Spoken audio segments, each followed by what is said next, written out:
Assalamualaikum warahmatullahi wabarakatuh. Selamat siang teman-teman dan Ibu Nova Mardiana yang saya hormati.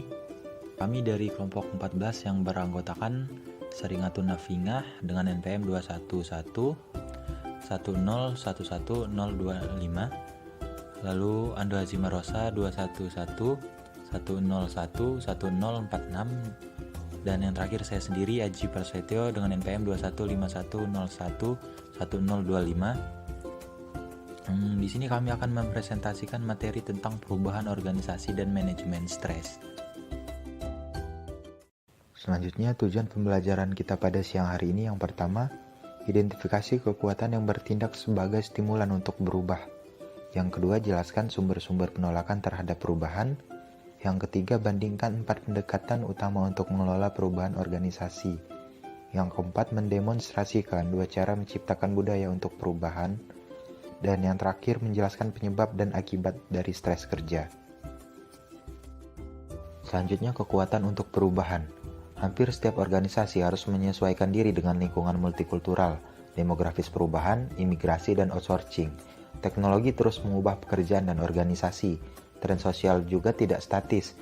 Konsumen yang sebelumnya tidak dikenal sekarang bertemu dan berbagi informasi produk di ruang obrolan dan blog.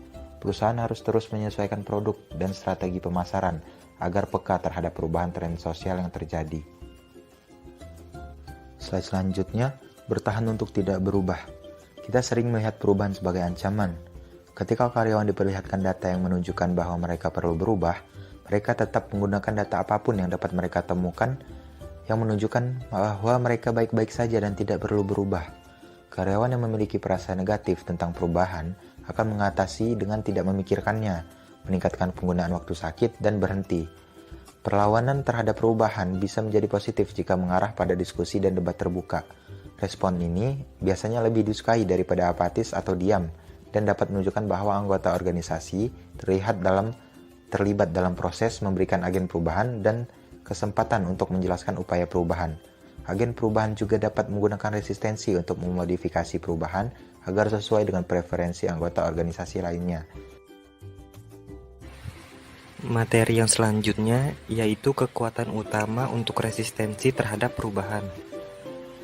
Dikategorikan berdasarkan sumbernya. Sumber individu. Yang pertama ada kebiasaan. Mengandalkan kebiasaan untuk merespon perubahan sehingga menjadi perlawanan. Yang kedua, keamanan. Mereka menganggap perubahan sebagai ancaman rasa aman. Yang ketiga, faktor ekonomi. Kekhawatiran bahwa mereka tidak akan dapat melakukan tugas atau rutinitas baru. Yang keempat, takut akan yang tidak diketahui. Perubahan menggantikan ambiguitas dan ketidakpastian untuk yang tidak diketahui. Dan yang terakhir, pemrosesan informasi selektif. Mereka mendengar apa yang ingin mereka dengar dan mengabaikan informasi yang menantang dunia yang mereka ciptakan. Dan dari sumber organisasi itu ada juga yang pertama, inersia struktural. Inersia struktural ini bertindak sebagai penyeimbang untuk mempertahankan stabilitas. Kemudian yang kedua ada fokus perubahan yang terbatas. Perubahan terbatas dalam subsistem cenderung dibatalkan oleh sistem yang lebih besar. Kemudian ada inersia kelompok. Norma-norma kelompok bertindak sebagai paksaan. Yang keempat ada ancaman terhadap keahlian. Perubahan dalam pola organisasi dapat mengancam keahlian spesialis kelompok. Yang kelima ada ancaman terhadap hubungan kekuasaan yang telah mapan. Setiap redistribusi otoritas, pengambilan keputusan dapat mengancam hubungan kekuasaan yang telah lama terjalin dalam organisasi. Yang keenam ada ancaman terhadap alokasi sumber daya yang mapan. Kelompok dalam organisasi yang mengontrol sumber daya yang cukup besar sering melihat perubahan sebagai ancaman.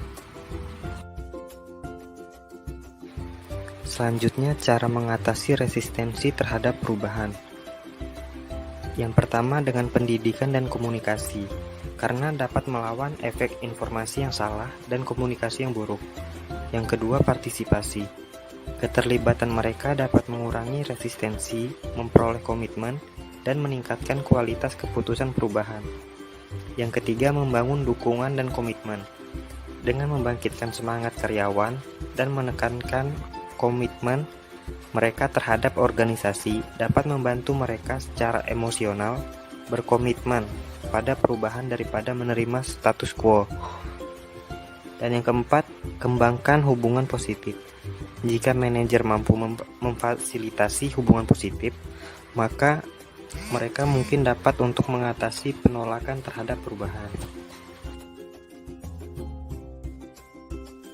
Yang kelima, melaksanakan perubahan secara adil.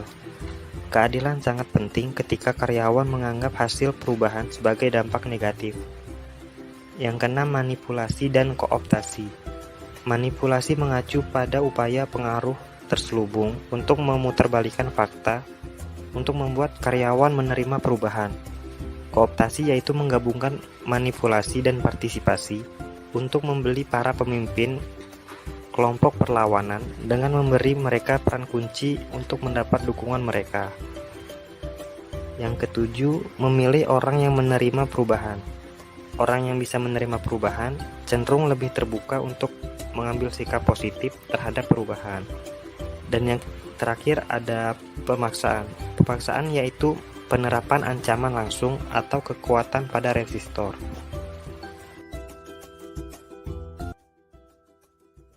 Yang selanjutnya yaitu ada pendekatan untuk mengelola perubahan organisasi. Yang pertama yaitu model 3 langkah Lewin. Kurt Lewin berpendapat bahwa perubahan yang berhasil dalam organisasi harus mengikuti 3 langkah, yaitu mencairkan status quo, bergerak ke keadaan akhir yang diinginkan, dan membekukan kembali perubahan baru untuk menjadikannya permanen.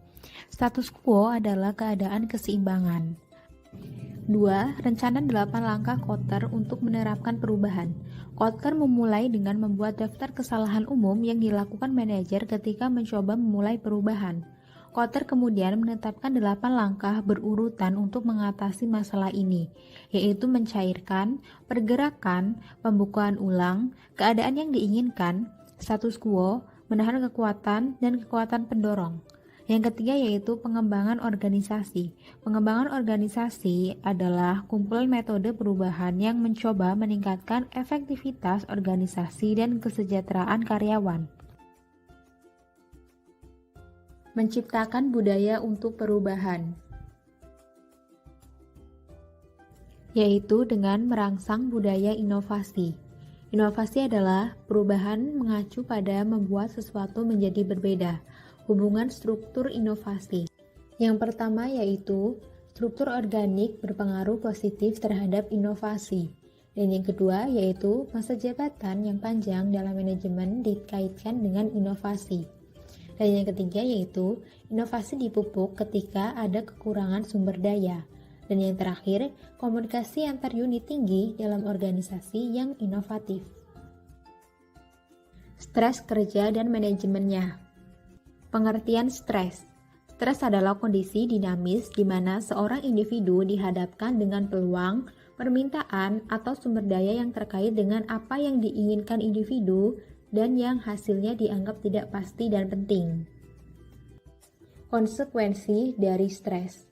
Stres muncul dengan sendirinya dalam beberapa cara, seperti tekanan darah tinggi, lekas marah, kesulitan membuat keputusan rutin, kehilangan nafsu makan, rawan kecelakaan, dan sejenisnya. Adapun gejala-gejala ini sesuai dengan 3 kategori umum gejala stres.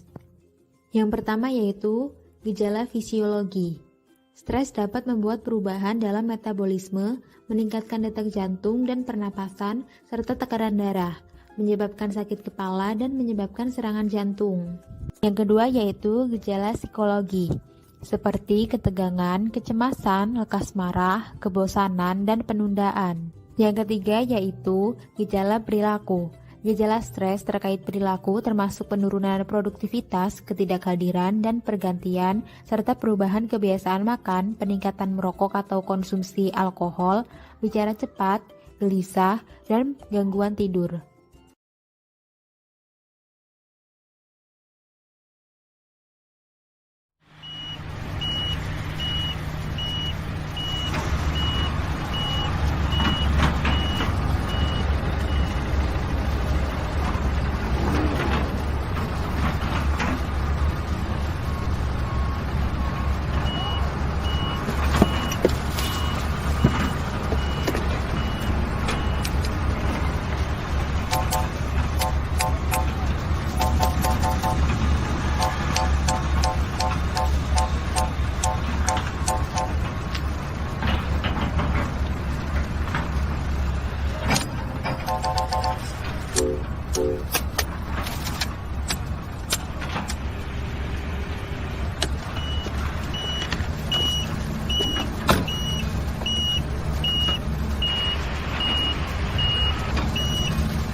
Materi yang selanjutnya yaitu mengelola stres.